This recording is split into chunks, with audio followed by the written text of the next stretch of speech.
ማለዳ የመጣ ስታነቃኝ እንደምን አደራችሁ ክቡራትና ክቡራን የምፅዓቱ አዋጅ ነጋሪ አገልግሎት አድማጮቻችን፣ ሰላም ለእናንተ ይሁን።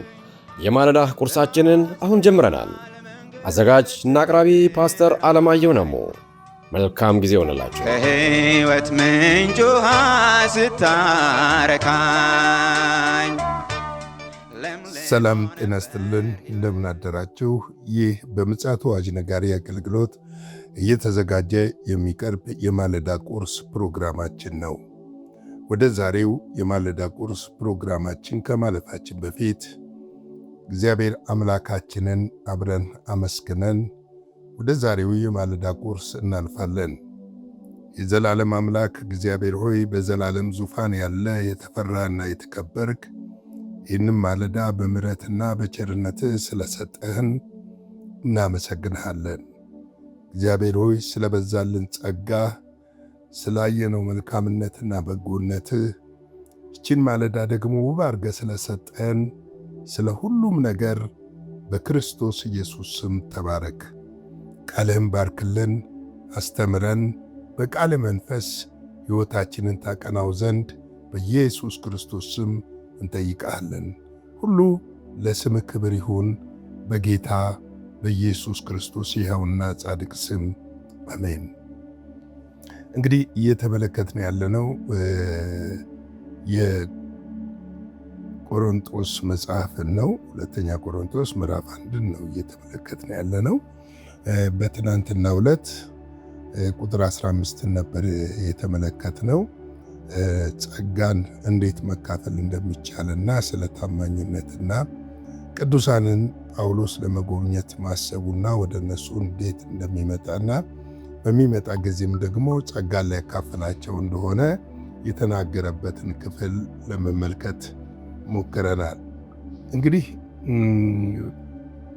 በእግዚአብሔር ኪንግደም ውስጥ ወይም በእግዚአብሔር መንግሥት ውስጥ ጸጋን መከፋፈል የተለመደ ነው።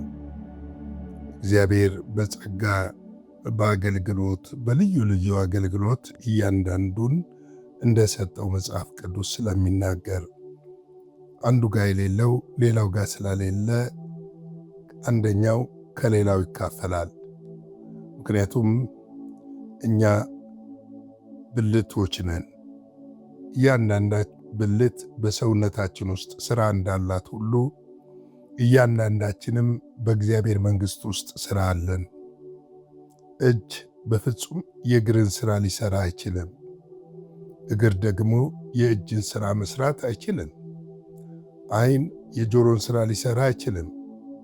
ጆሮም የዓይንን ሥራ ሊሠራ አይችልም። እያንዳንዳቸው የየራሳቸው የሆነ ሥራ አላቸው። የየራሳቸው የሆነ ተልኮ አላቸው። የየራሳቸው የሆነ አጀንዳና ዕቅድ፣ አጀንዳና ሥራ አላቸው። የተላኩበት ነገር አላቸው። ስለዚህ እያንዳንዳችን የተለያየ ብልቶች ነን። በእግዚአብሔር መንግሥት ውስጥ ደግሞ ስንመጣ ለተለያየን አገልግሎት ተጠርተናል።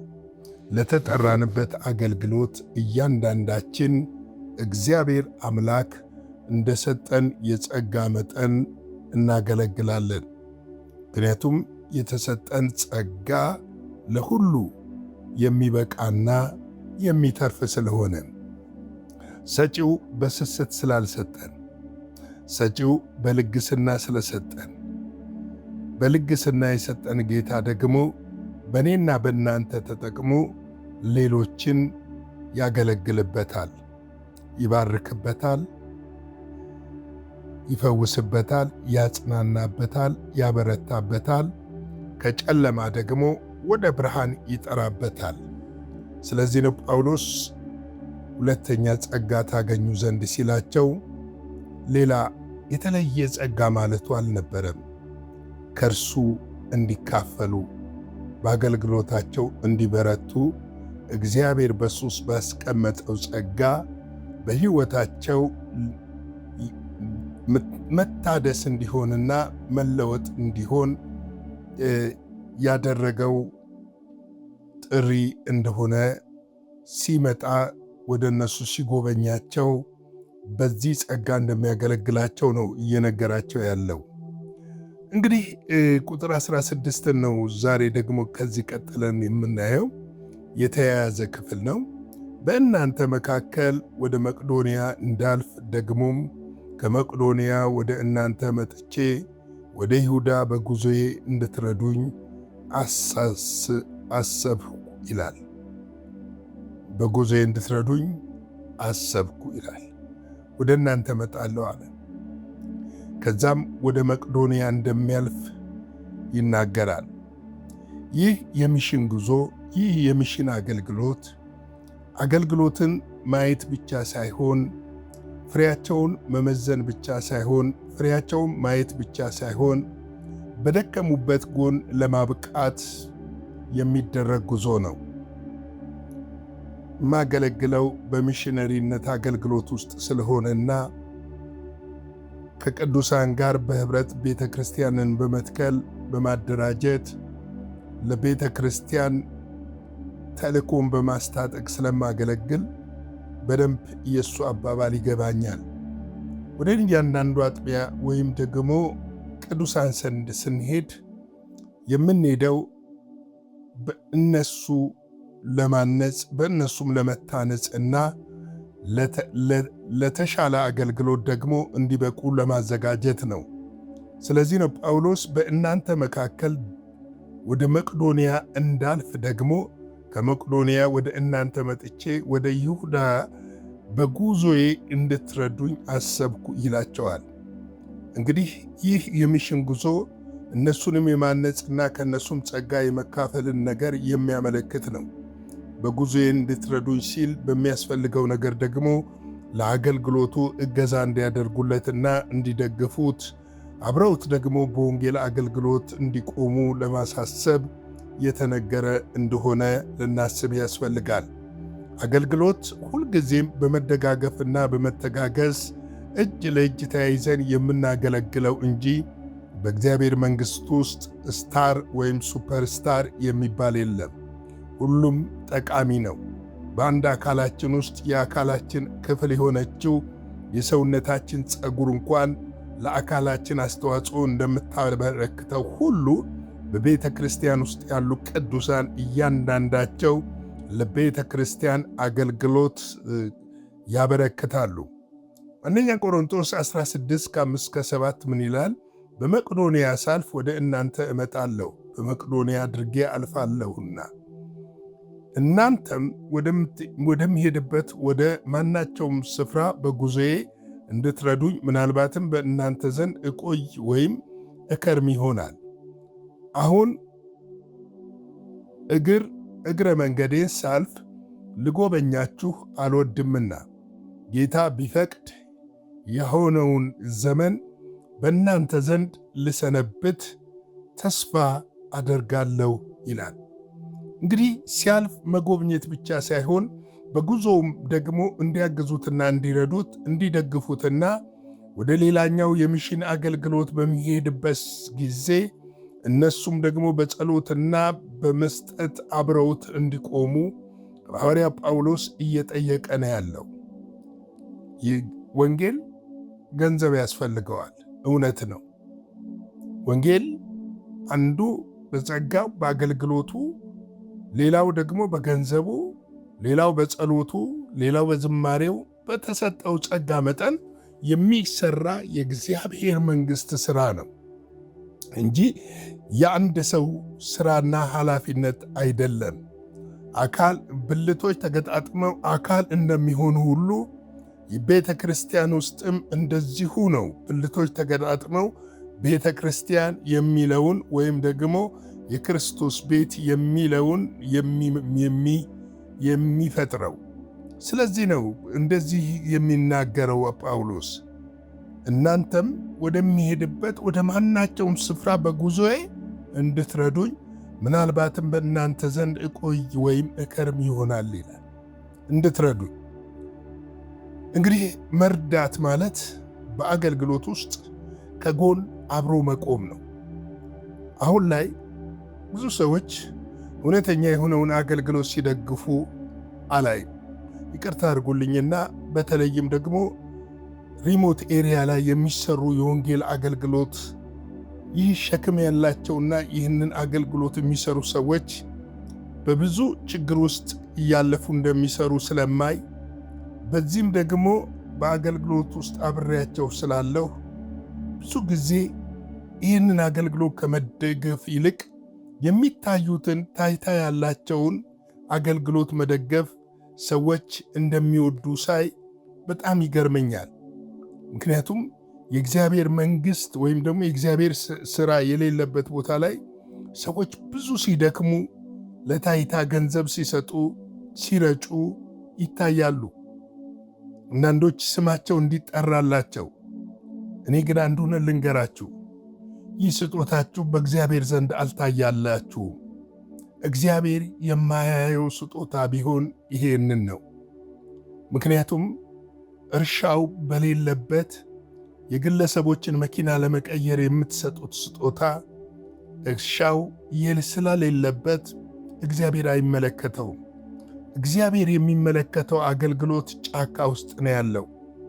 ኢትዮጵያ 130 ሚሊዮን ሕዝብ አላት። 30 ሚሊዮኑ ነው አማኝ ተብሎ እየተጠራ ያለው። 100 ሚሊዮኑ ግን ገና ወንጌል አልተደረሰም። የሚያስገርመው ግን በአዲስ አበባ ከተማ ውስጥ የሚፈሰው ገንዘብ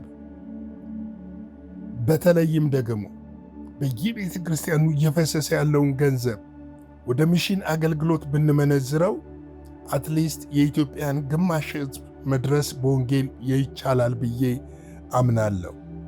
ስለዚህ ይህ አገልግሎት ወሳኝ አገልግሎት እንደሆነ እንድታውቁ ፈልጋለሁ። ለዚህ ነው ጳውሎስ በጉዞዬ ትረዱኛላችሁ ያለው። ሐዋርያት ሥራ 16:9 ላይ ራእይም ጳውሎስ በሌሊት ታየው። አንድ የመቄዶንያ ሰው ወደ መቄዶንያ ተሻገር እርዳን እያለው ቆሞ ሲለምነው ነበረ ይላል። እንግዲህ በመቄዶንያ ያለችው ቤተ ክርስቲያን እነሱ ከሚሄዱበት ጉዞ ተመልሰው እግዚአብሔር በራእይ ተገልጦላቸው የተከሉት የአገልግሎት ስፍራ ነው። ይህንን የአገልግሎት ስፍራ ከቆሮንጦስ ተነስቶ ዳግመኛ ደግሞ ሊጎበኛቸውና ሊያያቸው እንደሚፈልግ ይናገራል። በተለይም ደግሞ በመንፈሳዊ የሆነ ሕይወታቸው ለማጠናከርና ለእነሱ ጸጋን ለማካፈል ዝግጁ እንደሆነና በተለይ እነዚህ የቆሮንጦስ ቤተ ክርስቲያን ረዥም ጊዜ የቆየባት ድንኳን እየሰፋ ያገለገለባት ቤተ ክርስቲያን ስለሆነች እቺ ቤተ ክርስቲያን ደግሞ አብራው እንድትቆምና እንድትደግፈው ሲጠይቅ እንመለከታለን።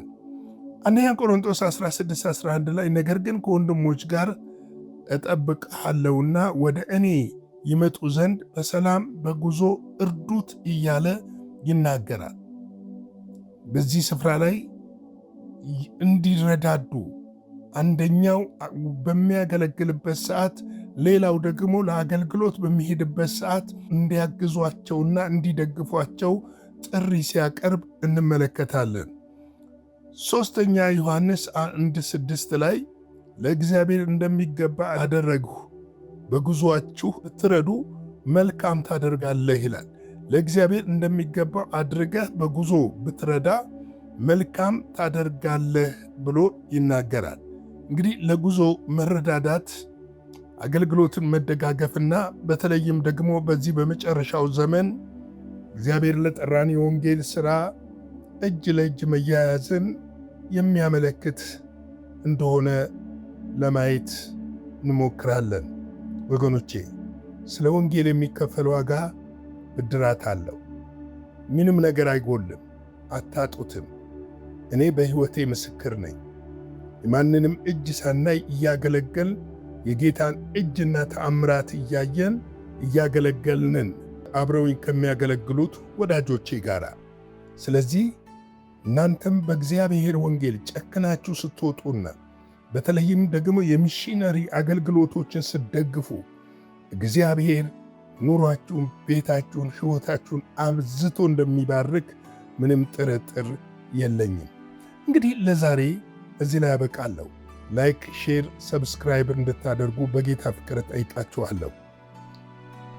አብረን አጭር ጸሎትን ጸልይና የዛሬውን የማለዳ ቁርስ በዚህ እናብቃ። የዘላለም አምላክ እግዚአብሔር ሆይ በጌታ በኢየሱስ ክርስቶስ ስም ስለ ሁሉ ነገር አመሰግንሃለሁ። ክብር ምስጋና ከዘላለም እስከ ዘላለም ለታላቁ ስም ይሁን። ሁሉን ለአንተ አሳልፌ ሰጠው። እግዚአብሔር ሆይ ይህችን ማለዳ ስለሰጠን ተመስገን። እዚህ ማለዳ ደግሞ እህቶችን ወንድሞችን ቅዱሳንን እንድታስባቸው እንድትጎበኛቸው በጸሎታቸው ጣልቃ እንድትገባ በኢየሱስ ክርስቶስ ስም ጠይቅሃለሁ። ይህንን ቀን ባርክልን፣ ከክፉ ሁሉ ጠብቀን፣ ስለ ሁሉ ነገር ተመስገን። በጌታ በኢየሱስ ስም አሜን። በነበረን የመልእክት ክፍለ ጊዜ እንደተባረካችሁ ተስፋ እናደርጋለን። በነገው ማለዳ በሌላ ዝግጅት እንገናኛለን። መልካም ቀን።